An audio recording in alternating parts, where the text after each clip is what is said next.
What's up, guys? Welcome back to my channel. It's me, Emily, and it has been quite the while since I did a little sit-down video like this.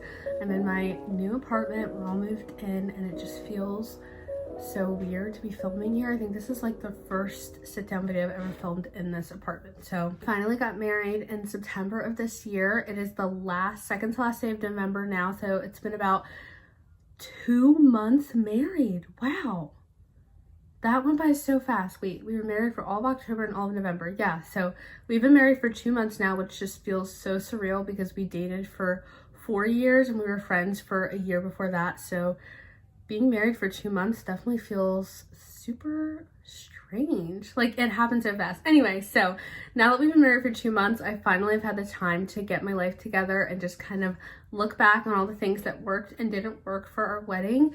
And I do have to say that I feel like a lot of things did work. So I'm going to be sharing with you guys some things that I left out, some things that I did not subscribe to for my Christian wedding. Some of these are specific to my faith and some of them are just specific to me. So take what you want, leave what you don't want. I just kind of want to be an inspiration to all the people that feel really stressed out when they think about all the different standards there are for weddings today. Like, so many different websites, so many different resources, so many different people that can tell you what they did or what's the right thing to do, what's the wrong thing to do, what's acceptable, what's not acceptable.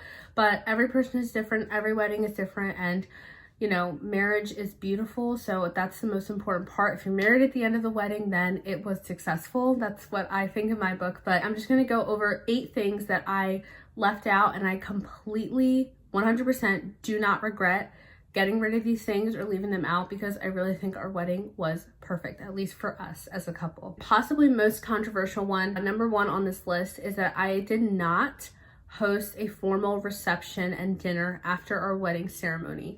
So obviously this is like, when most people think of a wedding, they probably think about the reception, like dinner party part afterwards. But my husband and I chose to forgo this.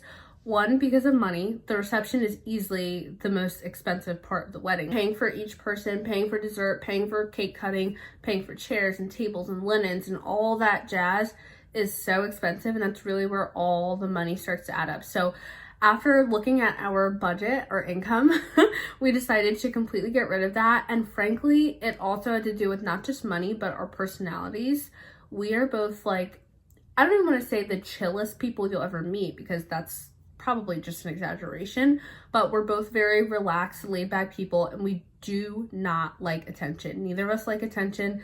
Neither of us really love like speaking in front of a lot of crowds. Like, I'm definitely more likely to choose like a pizza movie night type of deal than like going out on a town. So it really matched our personalities to forgo the formal dinner and party situation, reception after our ceremony, and instead we went with a brunch wedding. So we got married in the morning, and around 12:30, I think it was 12:30, at 12:30 we went over to this beautiful restaurant where we rented out the back room. It was gorgeous. We had a private entrance and everything to our room. The room is decorated beautiful with lots of fall decorations and wedding and white. It was just beautiful. We had an omelet bar where there was a chef who like made the omelets right in front of you. You got to pick what you wanted in it. There was quiche or no, there was no quiche. I was thinking there were key lime pies for dessert, which actually one of my mentors, she made for me for the wedding. And then we had eggs and bacon and sausage and toast and like royal eggs, which I don't even know what those are, but the menu was amazing. If I remember, I will put a screenshot of our menu for the wedding, because it was so expensive, and they provided a cake. They provided so much. I'll talk more about that in another video, but the point of it was that the brunch portion of the wedding just felt so cozy and homey. There was no first dance, there was no big party, there was no dancing, there was no cha-cha slide, none of that. It was just come talk with all, because you know, everyone that we invited to the wedding, mostly everyone had either a crew that they could talk to, or we were all friends from church. So it was actually really nice to have that, and it just felt like one big family. Not to sound corny, but it just felt like a family going out to dinner, or a big group of friends going out to dinner, and the bill just happened to be paid for paid for by me and my husband. So it was really sweet. I love the food. If anybody knows me, breakfast is my thing. I love breakfast food. I'll have breakfast any time of the day or night. And then just doing it at a restaurant felt so homey. It was less expensive, and it was just really laid back, I think, for everybody. And we ended in the middle of the day, so we still had like from 4 to the end of the day to just chill and get ready for the honeymoon. Number 2, which pretty much goes hand in hand with number 1, is that we did not have any alcohol at our wedding. This is definitely more related to my faith than anything else, but it's also a financial thing. And I know a lot of people who are not saved or not Christian, and they would still prefer not to have alcohol at their wedding. 1, it's expensive.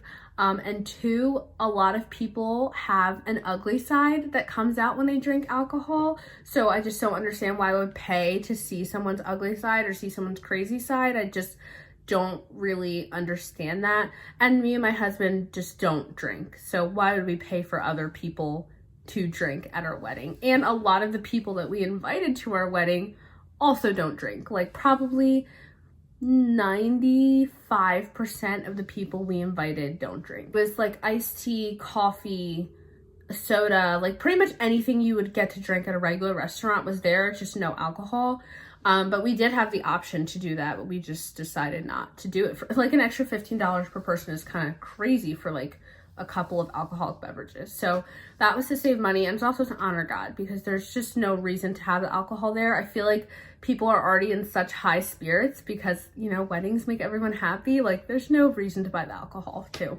Number 3 is totally off topic from the first 2, but very specific to Christian weddings. We decided to not do feet washing or any of the like kind of outlandish like traditions there. So, and this will also go in with number 4, which was that we didn't do like a specific unity type of ceremony. So for like feet washing, that is a very common trend that I've seen like in those Christian wedding videos on YouTube. And I really wanted to do it. And then I talked to my fiance, who's my fiance then. I talked to him about it. I was like, oh my gosh, look at this. This is so cool. I could do this. And he was like, no one wants to see my feet at the wedding.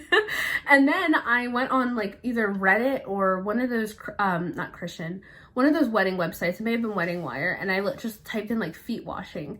And there were so many funny comments, funny stories of people who have watched it at weddings, and it's just super awkward. And then like you can't get your feet all the way dry, so then you're walking around with like a wet foot for like the rest of your wedding, and it's just like not super practical, not super realistic. And I was also thinking like, I don't know if I want to take my foot out in the middle of the ceremony, and we're also getting married indoors, so it just feels like, why get all this water out when we have like microphones and like stuff like that? Like, let's just keep it simple. So we decided to not go with that. Number 4, which I just mentioned, was that we did not do a unity candle or the sand combining or anything like that. I was really searching so hard for like a unity thing that was different and unique and fun and cool. And I've seen like the coffee, like they make a coffee together, or they like do something that's like super close to like what their personality is and represents their personality. And I could not find anything. I didn't want to do sand. I didn't like the idea of that. I didn't like the way it looked.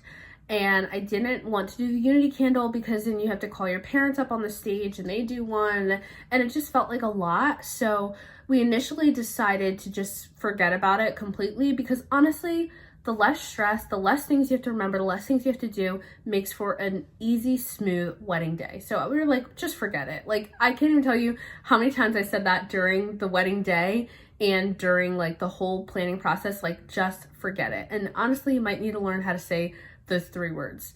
But I just told my fiance and our counselor, who's also our pastor, just said, just forget it. And our counselor actually brought up, he was like, okay, well, do you guys want to do communion? And I was like, oh, that is literally perfect. It's simple, it's good, it's honoring to the Lord, and it's like you know, everybody, it's not awkward to watch. It's quick. It's easy to get what we need, just some grape juice and some bread. So we decided to do communion, and I will never ever regret that decision. It was so beautiful, and it really felt like a little act of worship unto the Lord, just thanking him like for breaking his body for us and for literally taking the church as his bride. And that's why we have marriage, because it's a reflection of Christ in the church. So that was really beautiful, and honestly, to me, that was unity enough. Another funny thing that my husband said was, why do we need a unity, like a unity demonstration in our ceremony when we're literally getting married? Isn't that unity enough? So I was really thinking about it. I was like, you know what, maybe I just don't have to subscribe to that. Maybe I just don't need that at my wedding. And it's really hard to like let go of things that you just kind of expect to like be there, that you expect are just part of it, because so many other people do it. So I was really happy to let go of that, and it was really stress-free, and I didn't have to get the stuff for my communion. I just texted my maid of honor, Grace, and I was like, hey, I need grape juice and and some bread. Can you get it? So she got it with no problem, and it was super, super easy to do. Number 5 thing that I didn't choose to do at my wedding, and I had to keep doing this like over and over again, is making it all about me, or all about me and my husband. I feel like, you know, people always tell you your wedding day is about you, it's your day, and that's true. It is your day, and it really is all about you, and it's one of the few days in your life where it is truly all about you. And I definitely did enjoy that, and I did enjoy like kind of being pampered and just like relaxing in the day and reveling in that day, because it was such a special day. It was beautiful. But at the end of the day, the most important thing for me and my husband on that day was to give God all the glory. So we made our ceremony very Christ-centered. You know, lots of people, it's like a buzzword for Christian weddings, but it really was centered around Christ. I mean, we got married at our church that we grew up at. We had Bible verse readings during our ceremony. We had a worship to start off our ceremony, and we had our pastor. He kind of preached about, not preached, but he talked about marriage in a Christ-like sense during our ceremony too. So it was really all about him. Only the Jesus music, like it just really was centered around the Lord. And I feel like everybody that day, both in the ceremony and at the reception, could really feel the presence of the Lord and the presence of the Holy Spirit. So that was really our goal, and I think that we succeeded in that goal. Not like we did anything, but I think because we laid down ourselves and our expectations, and we even came into the ceremony having prayed together, which I'm going to talk about in the next one. I really just feel like we laid out a foundation to honor God, not just for us, but also for our guests. So that was really beautiful and really meaningful to be able to make the day about the Lord and not about us. Number 6 thing that I did not subscribe to, this one I definitely feel like it's going to be controversial, but I chose not to do a first look. And I had actually spoken with a photographer, and she was telling me, like, these are all the benefits of the first look. You get to get it out of the way, get all your pictures done before the ceremony, then you get to chill out, blah, blah, blah, blah, blah. And I have had it in my mind, it must have been since the day I was born, but at least since the wedding planning process started, I did not want to do a first look. And my husband was exactly the same, because there's just something so special about seeing your bride for the first time, like when she's walking down the aisle, and me seeing my husband for the first time when I was walking down the aisle. It was so, so special. It was the most beautiful moment. I just feel like I like to have a little sense of magic. I feel like not doing the first look has a sense of magic. And honestly, sometimes the first look is anticlimactic, in my opinion. Like sometimes it's just like, oh, okay, well, we're here, you know, whatever. And I wanted to keep a little sense of like that specialness in there, and just having that moment of like walking down the aisle. I've always dreamed about that. So for me, that was really important. But what I did do, since I didn't do a first look with my husband, I did like a little mini baby first look with my bridesmaids. I did not show any of my bridesmaids my dress before the wedding. It was actually like a big surprise, because I had bought like literally 4 wedding dresses, hated all of them, and I ended up returning one, and I bought one, and I like lost it, and then I bought another one, and that was gonna be the one. And I was like, Lord, please give me another wedding dress. So anyway, long story short, which maybe I'll share that story in another video, I bought my wedding dress the day before my wedding, like in the afternoon on Friday. I bought my wedding dress, and it fit beautifully, it fit perfectly, and that is the dress I wore. So it was another thing that I was like, you know what, just forget it. And I trusted in the Lord, and he provided a dress for me. So that's the dress I ended up wearing. None of my bridesmaids had seen it. I had shown a couple of them previously, like the initial dress I was going to wear, so they were very surprised, and I didn't get that on film or anything, but it was actually a really special moment. It just felt like, yeah, it's happening, I'm in my dress. So number 7 on here, in the same vein as bridesmaids, is I decided not to do elaborate bridesmaid and groomsmen gifts, because number one, a lot of times I feel like the gifts that are like normal to give to bridesmaids, like pajamas or whatever, they might not use in the future. I guess I should say, instead of not giving elaborate gifts, I'm gonna say not giving elaborate or impractical gifts, because the whole theme of my wedding was like, if I can't use it again, I don't want it. Or if I'm not going to use it again or repurpose it, I literally do not want it, or I'm not going to be spending a lot of money on it. So what I did for my bridesmaid gifts was, I think I gave them like a little like cup, almost like a to-go coffee cup, but I think it was for water. And this is in my wedding vlog if you want to go back and take a look at that. I gave them like a little loofah sponge for the shower, some tissues, and something else that I just can't remember. I also bought them scrunchies, but I never gave them to them because I was just so swamped with responsibilities that I forgot. But I just gave that to them. And then for the boys, I got them the same thing, but like the cups were in like guy colors, like blue and green or whatever. And then I gave them like a large Red Bull and like a little car tree scent. So that was me, and my maid of honor worked on that together, but she did most of the work because, again, swamped with a million responsibilities. So she really helped me with being able to delegate tasks. So she helped me with that. And honestly, I'm sure the boys were happy to get a Red Bull. It was not expensive. The cups were not expensive. Get stuff on sale, get stuff with deals, buy stuff online in advance for cheap. Like, I think meaningful gifts and practical gifts mean a lot more than super expensive, like on theme gifts with your wedding date on it. You know, like what I really have been learned through this whole wedding process and reading like millions of Reddit threads and wedding wire threads is that people do not want stuff with your name and date on it. People just want stuff that they can use in the future, or they just want some kind words from you. I definitely think it's socially acceptable and kind, and really it's your responsibility to give people gifts if you're asking them to be in your wedding and like do stuff. But it doesn't have to break the bank. It really doesn't. And also, I will say a note on this is that I made sure for my bridesmaids that anything I asked them to do was affordable, practical, and reasonable. I assigned them each colors to wear for the wedding, because I did a couple different colors for bridesmaid dresses. I said, here are some links on Amazon for these color dresses, and they were all like under $40, because I know bridesmaid dresses can get up there. I have seen bridesmaid dresses that cost more than the wedding dress I wore on my wedding day. So I made sure, hey, if it's not in your budget, don't buy it. If you need help, let me know.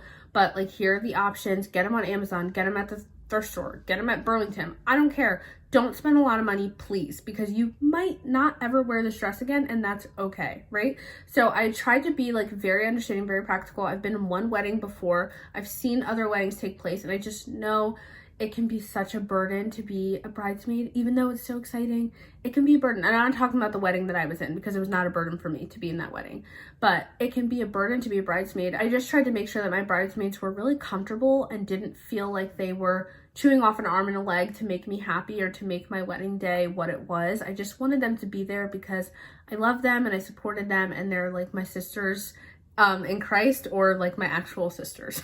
So my bridesmaids were mostly people related to me or related to my husband. And I guess another thing that I could add to this list that I didn't subscribe to was having like uniform bridesmaid dresses. Call me crazy, and I will say I was really scared. I was really scared it wasn't going to work out, but God had my back because everyone's dress was beautiful. I just said it needs to be floor length. It can be long sleeve or short sleeve. It could literally have any style, especially because we got married at the end of September. The weather was freaking gorgeous. So it could literally be like a tank top, or it could be long sleeve and you'd probably be still comfortable in it. But I did cream champagne beige color. I did black, which is also very crazy. I did black, and I did a rustic orange. I did a rusty orange type of color, like a terracotta. So those were the 3 colors I said. I gave either 2 bridesmaids per color, and the groomsmen wore the matching color ties. So it went pretty well. And really the only people that are going to pay a ton of attention to that are you. Like the only person who would have cared if it didn't look good probably was me. But it did end up looking good, and I thought the colors looked so beautiful together. So hopefully once I get my pictures back, I'll be able to see like how it looked in pictures. But looking at them, like standing up on the platform, I think they looked gorgeous. See, a lot of people do same color, different style, or same style, different like shades of one color, but I did completely different colors. And I feel like because they were like fall colors and they were all neutrals, even though apparently black is not a neutral, I just think it worked out really well for me. So this last one's actually very controversial, I think, and Wedding Wire tore me up when I asked this question. I didn't ask this question, but I typed it in and I read what other people asked, and that had very similar situations to me. The last thing that I did not do for my wedding was I did not do a formal rehearsal dinner, or really a rehearsal dinner at all. A lot of the people that were in my wedding were family, or very, very, very close like friends that I knew and trusted, that I knew loved me and cared for me, and were not in the wedding for any type of selfish gain, but were really just there to support me and my husband. And so that's why I knew I could do this. I was stressed beyond belief. I mean, stressed about the rehearsal dinner. And because we ended up doing a restaurant reception, I felt like the rehearsal dinner was going to be so similar to the reception. I also felt like it would cost about the same amount. So I was like, Lord Jesus, please help me. I have no idea what I'm going to do. And frankly, I had this idea in the back of my mind for a long time. But after reading like these posts and people's experiences and people's opinions online, I was like, oh, maybe I shouldn't do that. But I ended up doing it anyway. So here's what happened. I decided to just throw away the entire rehearsal dinner because I could not book a place. I couldn't find anywhere that would hold us that was like good for like adults and their kids that were going to be in the wedding. It was just like a big mess and a big thing. And I was like, Lord Jesus, I can't do this anymore. So I threw the whole thing out. I forgot about the restaurant. I forgot about like whatever, pizza and cake, whatever they say. And I just decided to do, we did the rehearsal at the church. And after the rehearsal was over, it was literally like 20-30 minutes maximum. And like, it wasn't super long. It wasn't super elaborate. And we had no guests from out of town, none. So after our rehearsal was done, I just opened up a box of Nothing Bundt cakes. And I said, take one on your way out, or take two, or take three. I think I ordered like 36, and there were probably like 15 to 20 people there. So I just told them like, there are cupcakes, you can grab one on your way out, and good night. So it was actually really worked out for a few reasons. One, we had a morning wedding, so it was like 5 or 6 p.m. So it's like, go home and get rest because you have to be back here at like 9 o'clock in the morning, which is pretty early. And then the second thing is that it saved us a lot of money. I think 36 cupcakes were like $85, something like that. And my mother-in-law actually gifted that to me, so I didn't have to pay for it, which was really, really sweet. Honestly, people were happy, and there was honestly more left to share with the ministry that was coming into church after our rehearsal, which was really nice. Not a single human being complained to me. Not a single human being was upset. I didn't get any strongly worded emails. I didn't get any mean texts. And everyone was happy. They just took their cupcake, they ate it, and they left. One of the best money-saving decisions for me was deciding to release the rehearsal dinner, like just get rid of it. And it gave me so much time to do last-minute stuff the night before my wedding, like getting makeup, getting my husband's like shoes and stuff like that.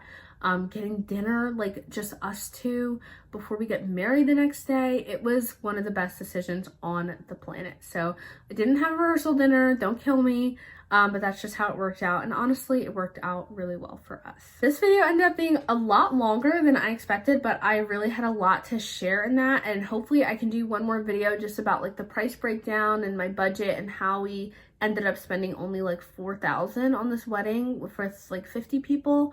It was an amazing day. It was the most perfect day on the planet. So I really am excited to share more about that with you guys in another video. As usual, I love you all so much, but God loves you more, and I will see you in the next one. Mwah. Bye.